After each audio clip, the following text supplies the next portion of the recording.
வணக்கம். திரையரங்கம் தேவ்தாஸ். இது ஒரு இந்தி திரைப்படம். இந்த திரைப்படத்தினுடைய கதாநாயகன் ஷாருக் கான், கதாநாயகி ஐஸ்வர்யா ராய், இன்னொரு கதாநாயகியாக படத்தில் நடித்திருப்பவர் மாதுரி தீக்ஷித். இந்த திரைப்படத்தினுடைய இயக்குனர் மிகச்சிறந்த இயக்குனரான சஞ்சய் லீலா பன்சாலி. 1917 வங்க மொழியில் பிரபல எழுத்தாளரான சரத்சந்திர சட்டர்ஜி தேவதாஸ் என்ற பெயரில் எழுதிய புதினத்தை அடிப்படையாக வைத்து எடுக்கப்பட்டிருக்கக்கூடிய திரைப்படம் இது. படத்தில் தேவதாஸ் அப்படின்ற கதாபாத்திரத்தில் ஷாருக் கான் நடிச்சிருக்காரு. வெளிநாட்டில் படிச்சுட்டு ஷாருக் கான் ஊருக்கு திரும்பி வர்றாரு. மிகப்பெரிய வசதி படைத்த குடும்பத்தில் பிறந்தவர் அவர். மிகப்பெரிய மாளிகையில் அவருடைய குடும்பம் குடியிருக்கு. ஃபாரினில் படிச்சுட்டு வந்த தேவதாஸ் கதாபாத்திரத்தில் வரக்கூடிய ஷாருக் கானுக்கு அந்த பகுதியில் இருக்கக்கூடிய ஏழை பெண்ணான பார்வதி மீது காதல். வந்த உடனே நேராக வீட்டுக்கு வராமல் பார்வதி வீட்டுக்கு போய் பார்வதியை பார்க்க போயிட்டு அதுக்கு பிறகு தான் தன்னுடைய வீட்டுக்கே வர்றாரு. அந்த பார்வதி கதாபாத்திரத்தில் நடித்திருப்பவர் தான் ஐஸ்வர்யா ராய். 2 பேருடைய காதல் அப்படியே படிப்படியாக வளர்ந்துக்கிட்டு இருக்கு. அப்படிலாம் வரும்போது ஒரு ஸ்டேஜில் ஷாருக் கானுக்கு திருமணம் செஞ்சு அப்படின்னு ஒரு சுச்சுவேஷன் வரும்போது பார்வதியினுடைய தாய், அவங்களும் தேவதாசனுடைய தாய் இருக்காங்களே, அவங்க 2 பேருமே சிநேகிதிகள் தான், ஃப்ரெண்ட்ஸு தான், நல்லா பழகிட்டு இருக்கவங்க தான். இதையெல்லாம் தாண்டி திருமணம் அப்படின்னு வரும்போது ஷாருக் கானுடைய அம்மா இருக்காங்களே, தேவதாசனுடைய தாய் இருக்காங்களே, அவங்களால பார்வதியை மணமகள் அப்படின்றத மருமகள் அப்படின்ற அந்த விஷயத்தை ஏற்றுக்கிறதுக்கு அவங்களுக்கு தயாராக இல்லை. காரணம் என்ன அப்படின்னா, இவங்க ஒரு உயர்ந்த ஜாதி, செல்வாக்கு உள்ளவர்கள், செல்வத்தில் செழிப்பவர்கள் அப்படின்றதெல்லாம் இருக்குது. அந்த பொண்ணுனுடைய குடும்பம் இருக்குல்ல, அவங்க இந்த அளவுக்கு உயர்ந்த ஜாதியை சார்ந்தவங்க கிடையாது. பொருளாதார ரீதியாகவும் சாதாரண நிலையில் இருக்கக்கூடிய குடும்பம். எந்த அளவுக்கு அவங்கள மட்டமாக பேச முடியுமோ அந்த அளவுக்கு தேவதாசனுடைய அம்மா பார்வதியினுடைய அம்மாவை பேசிடுறாங்க. அவங்களுக்கு மிகப்பெரிய காயம் உண்டாகிறது. அப்போ அந்த அம்மா சவால் விட்டுறாங்க.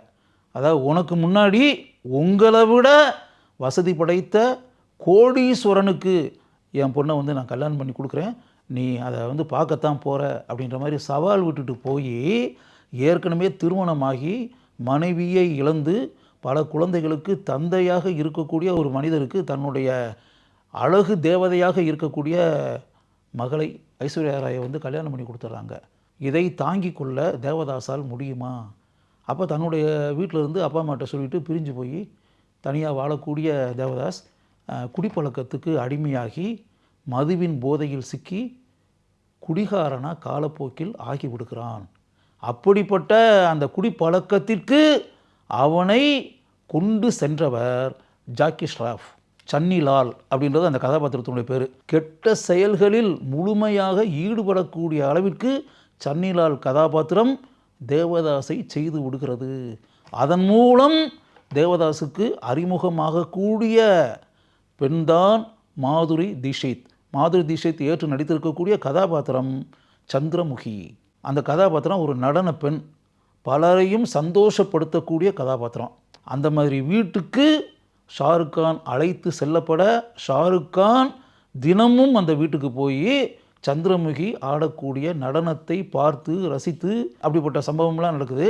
இதில் சந்திரமுகிக்கு தேவதாஸ் மேலே ஒரு வகையான காதல் ஈர்ப்பு உண்டாகி, ஆனால் தேவதாஸை பொறுத்தளவில் தன்னுடைய மனசில் பார்வதியை தவிர வேறு யாருக்குமே இடம் இல்லை அப்படின்றதில் தெளிவாக இருக்கான். இதுக்கிடையில் சந்திரமுகிக்கும் பார்வதிக்கும் இடையே கூட ஒரு ஆழமான நட்பு உண்டாகி குடிப்பழக்கத்தினுடைய உச்சிக்கே சென்று இனிமேல் நீண்ட நாட்கள் நாம் உயிருடன் வாழ மாட்டோம் என்ற நிலைக்கு ஆளான தேவதாஸ் தான் மரணத்தை அடைவதற்கு முன்னால் ஒரு முறையாவது தன்னுடைய உயிருக்கு உயிரான காதலியான பார்வதியை பார்த்துவிட்டு இறக்க வேண்டும் என்ற எண்ணத்துடன் பார்வதியின் வீட்டுக்கு முன்னால் மதுவை அருந்திவிட்டு சுயநலம் இல்லாமல் கீழே விழுந்து கிடக்கிறான். அவன் அங்கு வந்திருக்கிறான் என்ற தகவல் தெரிந்து மிகப்பெரிய மாளிகையில் இருந்து சிறிது கூட சுதந்திரமே இல்லாமல் அடிமை சிறையில் அடைபட்டு கிடக்கக்கூடிய பார்வதி வேகமாக வெளியே ஓடி வருகிறாள். கேட்டிற்கு அருகில் அவள் வருவதை மரணத்தினுடைய விளிம்பில் இருக்கக்கூடிய தேவதாஸ் பார்த்து விடுகிறான். இருவருடைய கண்களும் ஒரு முறை சந்திக்கின்றன. பார்வதியை பார்த்த நிலையிலேயே தேவதாசனுடைய உயிர் இந்த மண்ணை விட்டு செல்கிறது.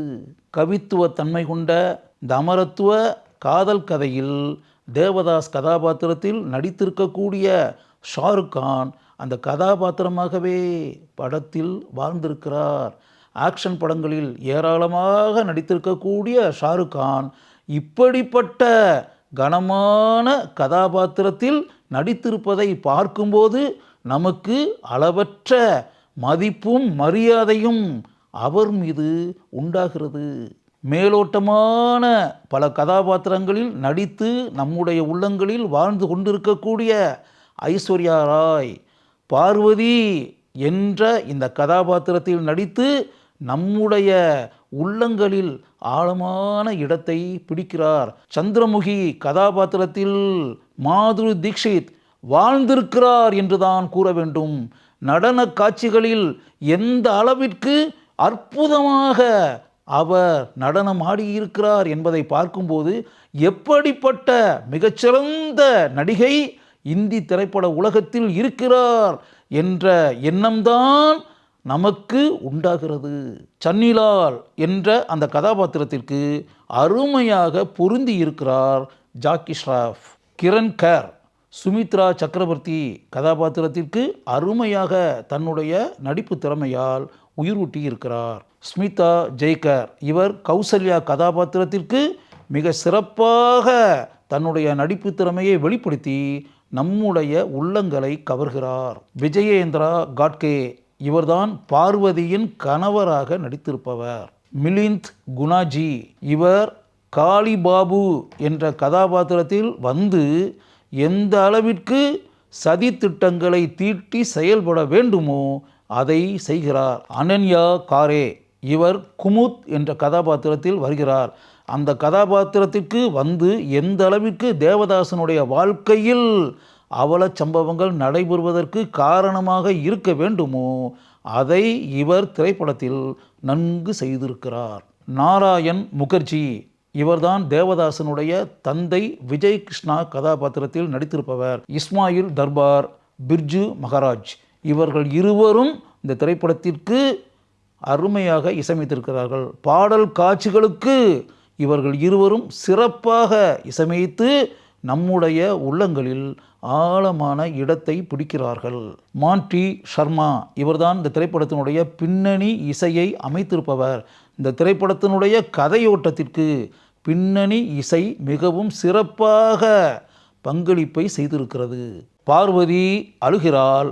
அவளின் பெயரை உச்சரித்து கொண்டே தேவதாஸ் இறக்கிறான். இதுதான் இந்த திரைப்படத்தினுடைய இறுதி காட்சி. அந்த காட்சியை பார்த்துவிட்டு வெளியே வரும்போது நம்முடைய மனதில் உண்டாகும் சோகத்திற்கு அளவே இல்லை. மிகச்சிறந்த ஒரு காதல் காவியத்தை சிறப்பாக இயக்கியதற்காக சஞ்சய் லீலா பன்சாலி என்ற மிகச்சிறந்த இயக்குனரை எந்த அளவிற்கு வேண்டுமானாலும் நாம் பாராட்டலாம், தலையில் வைத்து கொண்டாடலாம். 23 வருடங்களுக்கு பிறகு திரைக்கு வந்திருக்கும் ஷாருக் கான் கதாநாயகனாக நடித்த ஐஸ்வர்யா ராய், மாதுரி தீக்ஷித் இருவரும் நடித்திருக்கும் சஞ்சய் லீலா பன்சாலி இயக்கிய தேவதாஸ் என்ற திரைப்படத்தை மீண்டும் ஒரு முறை கட்டாயம் பாருங்கள். உங்களுடைய வாழ்க்கையில் அது மறக்க முடியாத ஒரு ஆனந்த அனுபவமாக இருக்கும் என்பதை என்னால் உறுதியாக கூற முடியும்.